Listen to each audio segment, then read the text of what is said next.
Kau harus patuh dengan saya. Harus melayani saya dengan sepenuh hati. Baru dapat mengurangi sengsara, paham belum? Istri ini disiksa oleh suaminya setiap hari. Hanya karena dia lemah, tapi dia tidak mengakuinya.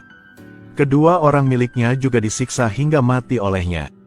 Orang yang lebih 60 tahun seperti dia, karena tidak mau garis waris putus. Dia menggunakan uang untuk membeli seorang istri muda yang cantik. Pada siang hari, Chutdao bekerja di bangsal. Pada malam hari, dia menjadi tempat curhat Duong Kim San. Malam itu, tiba-tiba mendengar suara minta tolong Chutdao. Suara itu membangunkan pria ini. Tidak bisa tahan lagi, dia harus pergi memeriksa. Meskipun dia tahu bahwa Chutdao dianiaya oleh suaminya yang tua. Dia tidak berani naik ke sana untuk menghentikan orang tua itu. Nama pria ini Duong Tin Tan. Setelah orang tuanya meninggal, dia diadopsi oleh Duong Kim San. Keduanya saling memanggil paman dan keponakan. Hien Tan, yang selalu hidup di bawah tekanan Duong Kim San. Meskipun dia telah menikah dengan 3 istri. Tapi Duong Kim San tetap tidak mau mengeluarkan uang untuk Tin Tan menikah. Membuat Tin Tan telah menghabiskan 40 tahun. Tapi masih belum menyentuh seorang wanita apapun.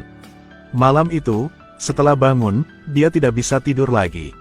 Begitu pagi, beri makan ternak. Tiba-tiba mendengar gerakan di dinding. Melihat melalui lubang di dinding. Itu adalah suara Chutdao sedang mandi di bak mandi.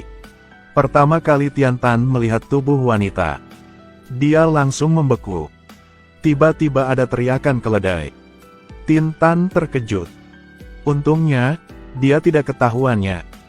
Keesokan harinya, setelah malam disiksa oleh Kim San, dia lelah dan keluar dari ruang.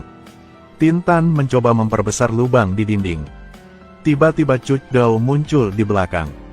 Kedua sisi terkejut ketika mereka melihat satu sama lain. Tin Tan panik dan lari dari tempat kejadian. Tapi Chutdao melihat lubang di dinding. Dia panik dan tidak tahu harus berbuat apa. Dia hanya bisa bergegas menutupi lubang dengan rumput. Ketika Tin Tan kembali dan menemukan bahwa Chutdao membantunya bersembunyi hal itu, langsung merasa malu. Beberapa hari kemudian, Tin Tan tuh kembali. Dalam perjalanan, dia bertemu dengan Chutdao. Melihat wajahnya yang penuh dengan luka, Tin Tan dan dengan cepat bertanya, "Nona, ada apa dengan wajahmu? Ketika bekerja, aku tidak sengaja jatuh. Mengapa tanganmu luka seperti itu?" Omong kosong, jangan tanya lagi. Sebenarnya, di dalam hatinya, Tin Tan mengerti dengan jelas. Saat ini, suara penyembelihan babi terdengar di dalam rumah.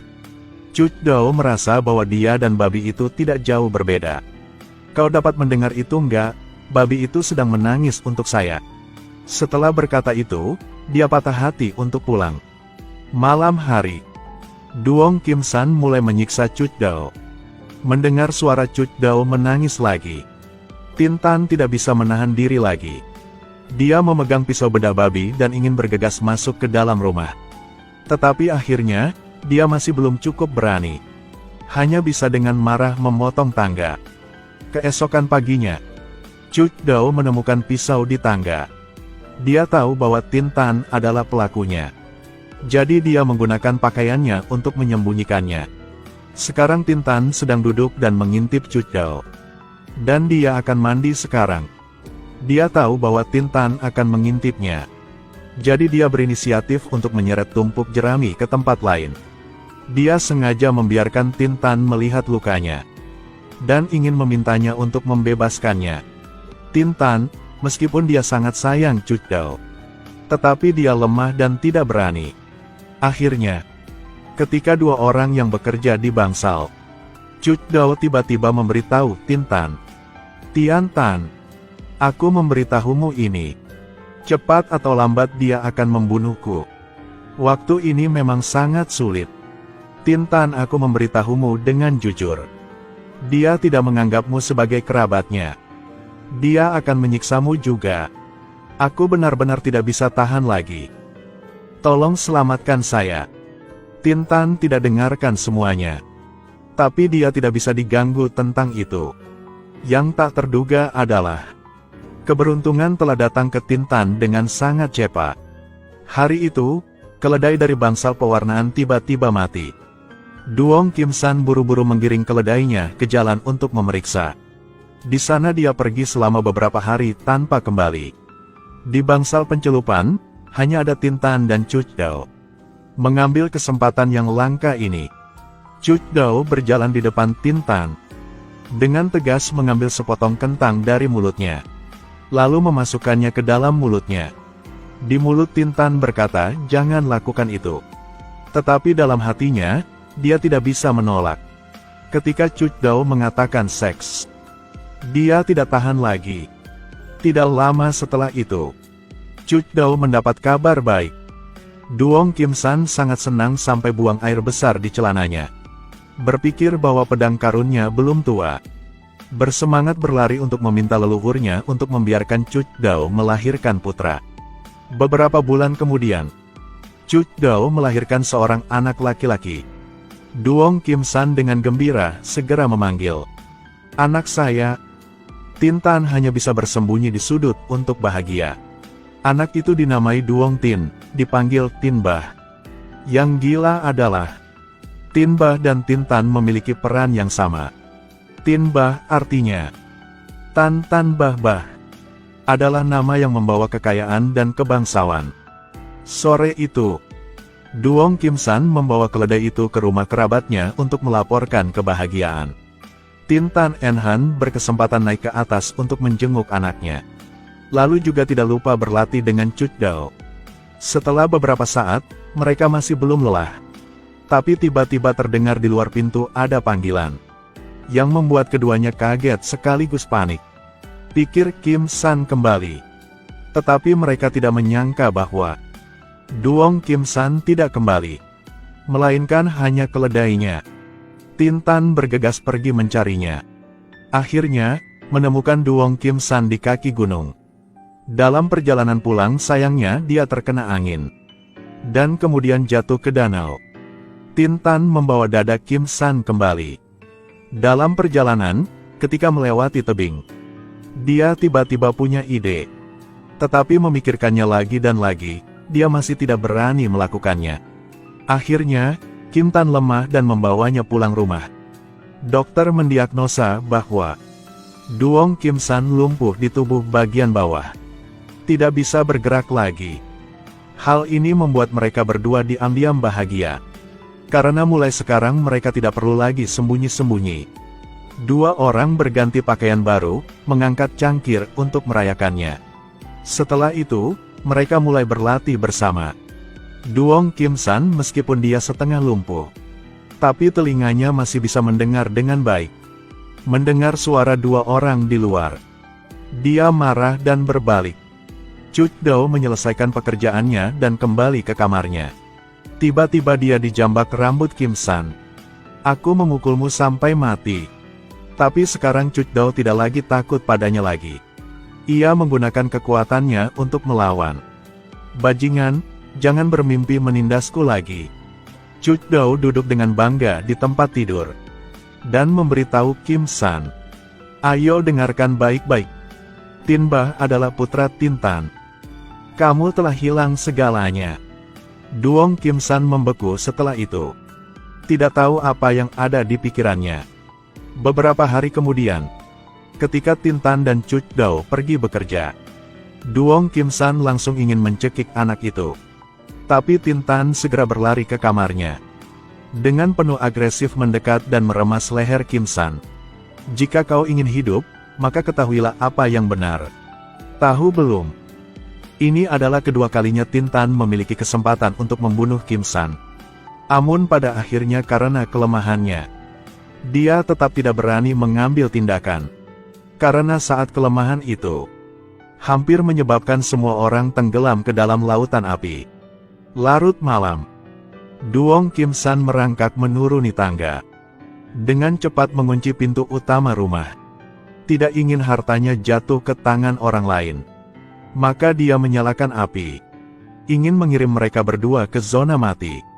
Untungnya, Cuc Dao tahu itu tepat waktu. Dengan cepat berteriak kepada Tintan untuk memadamkan api. Melalui ini, mereka berdua sangat marah. Mulai sekarang, Tintan dan aku tidak akan lagi pelayan lagi. Buka matamu dan lihat hari-hari indah aku. Tahu nggak? Sejak hari itu, Tintan merancang seember air. Akan menggantung Duong Kim San di rumah di saat mereka berdua keluar. Di depan semua orang. Dia adalah keponakan yang berbakti. Itu membuat penduduk desa memujinya tanpa henti. Kim San, Anda sangat diberkati. Tintan lebih baik dari keponakan kandung sendiri. Waktu berlalu seperti angin. Dalam sekejap mata, Tinbah telah berusia 3 tahun. Tetapi Cucdao sangat mengkhawatirkan bocah itu. Anak-anak lain yang berusia 1 tahun sudah dapat berbicara. Tetapi Tinbah 3 tahun masih belum bisa bicara. Anak laki-laki itu menunjukkan tanda-tanda tuli dan gangguan pendengaran. Tintan mencoba memberitahu Tinbah panggil ayah. Tapi dia tidak bereaksi sedikit pun. Lalu lari sendirian ke bangsal pencelupan. Duong Kim San melihat Tinbah kembali sendirian. Dia memikirkan rencana untuk menyakiti bocah itu. Dia perlahan mendekati Tinbah, sambil bersiap untuk mendorong bocah itu ke dalam air. Tinbah menoleh dan mengucapkan kalimat, "Ayah." Tidak tahu karena dia ingin ada seorang anak laki-laki, atau tersentuh oleh panggilan bocil itu. Kim San langsung berlari memeluk Tinbah. "Nak, aku ayahmu."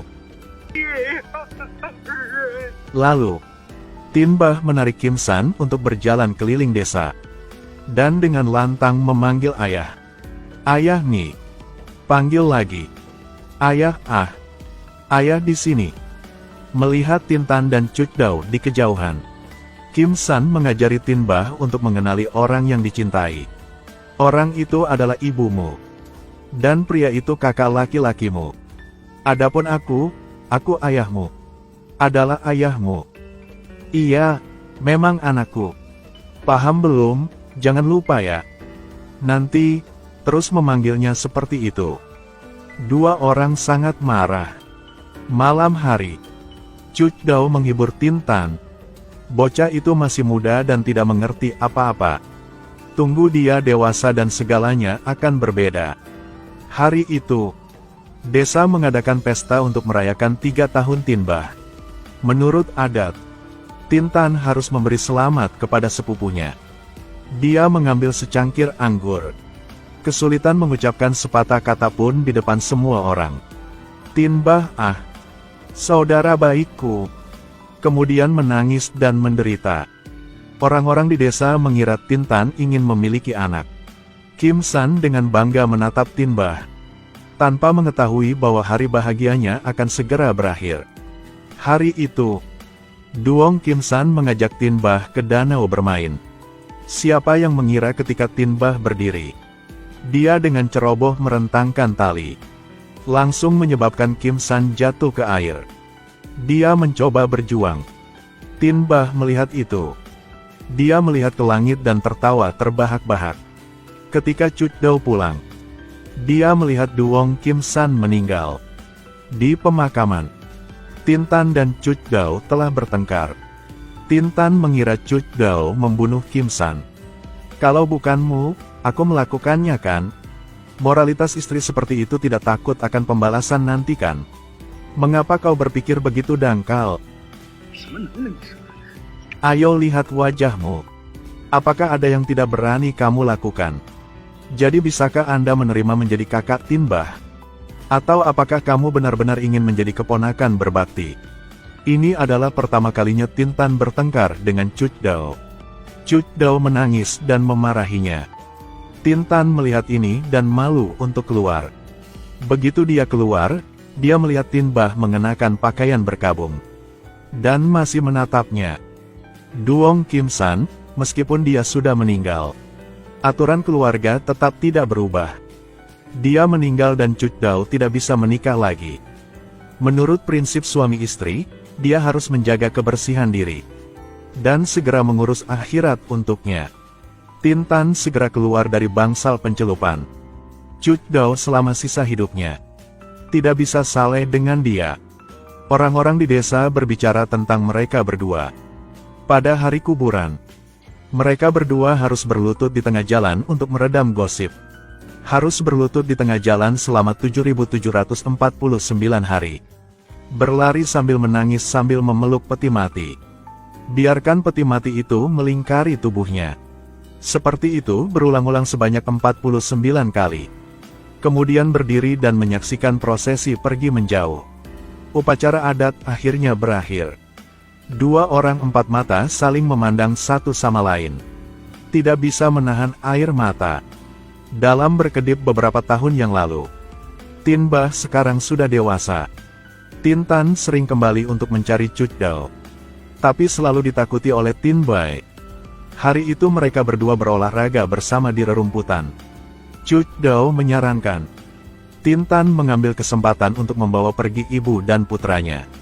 Tetapi Tin Tan tidak mau menjawab. Pada saat yang sama, penduduk desa berbisik. Mereka berbicara tentang Tin Tan dan Cuc Dao. Terus-menerus berbicara kata-kata kasar. Tiba-tiba, Tin Bah dengan pisau muncul. Mata yang tajam membuat orang banyak takut. Lalu dia mengejar mereka. Sampai dia tidak bisa melihat apa-apa lagi. Baru menjatuhkan pisau di tangannya. Setelah kembali rumah, Tin Tan melihat putranya memegang pisau. Bergegas untuk menanyakannya. Tetapi tanpa diduga, Tin Bah mendorongnya. Kemudian kembali ke kamarnya untuk dengan panik menghancurkan semua barang. Cuc Dao ketika dia melihat Tin Tan berlumuran darah, segera memarahi Tin Bah. Sambil marah dan menceritakannya semua. Yang kau pukul itu ayahmu. Hari ini, aku akan mengatakan semua yang sebenarnya. Bahwa kau adalah putra Duong Tin Tan.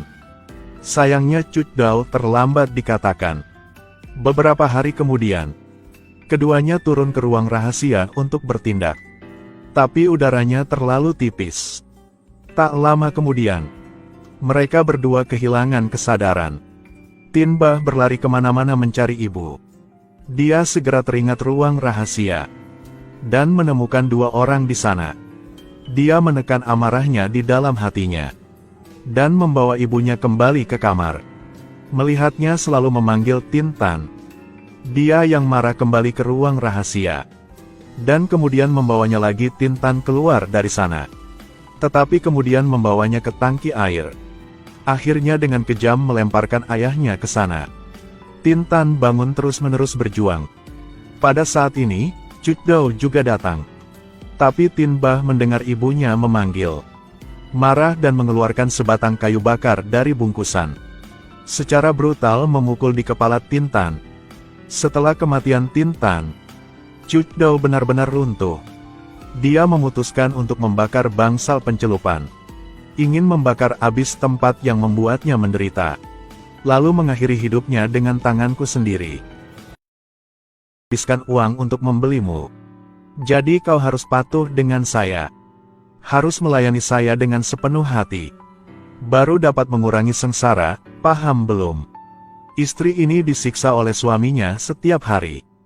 Hanya karena dia lemah, tapi dia tidak mengakuinya. Kedua orang miliknya juga disiksa hingga mati olehnya. Orang yang lebih 60 tahun seperti dia, karena tidak mau garis waris putus. Dia menggunakan uang untuk membeli seorang istri muda yang cantik. Pada siang hari, Cuc Dao bekerja di bangsal. Pada malam hari, dia menjadi tempat curhat Duong Kim San. Malam itu, tiba-tiba mendengar suara minta tolong Cuc Dao. Suara itu membangunkan pria ini. Tidak bisa tahan lagi, dia harus pergi memeriksa. Meskipun dia tahu bahwa Cuc Dao dianiaya oleh suaminya yang tua. Dia tidak berani naik ke sana untuk menghentikan orang tua itu. Nama pria ini Duong Tin Tan. Setelah orang tuanya meninggal, dia diadopsi oleh Duong Kim San. Keduanya saling memanggil paman dan keponakan. Hien Tan, yang selalu hidup di bawah tekanan Duong Kim San. Meskipun dia telah menikah dengan 3 istri. Tapi Duong Kim San tetap tidak mau mengeluarkan uang untuk Tin Tan menikah. Membuat Tin Tan telah menghabiskan 40 tahun. Tapi masih belum menyentuh seorang wanita apapun. Malam itu, Setelah bangun, dia tidak bisa tidur lagi. Begitu pagi, beri makan ternak. Tiba-tiba mendengar gerakan di dinding. Melihat melalui lubang di dinding. Itu adalah suara Cucdao sedang mandi di bak mandi. Pertama kali Tian Tan melihat tubuh wanita. Dia langsung membeku. Tiba-tiba ada teriakan keledai. Tian Tan terkejut. Untungnya, dia tidak ketahuannya. Keesokan harinya, setelah malam disiksa oleh Kim San, dia lelah dan keluar dari ruang. Tian Tan mencoba memperbesar lubang di dinding. Tiba-tiba Cucdao muncul di belakang. Kedua sisi terkejut ketika mereka melihat satu sama lain.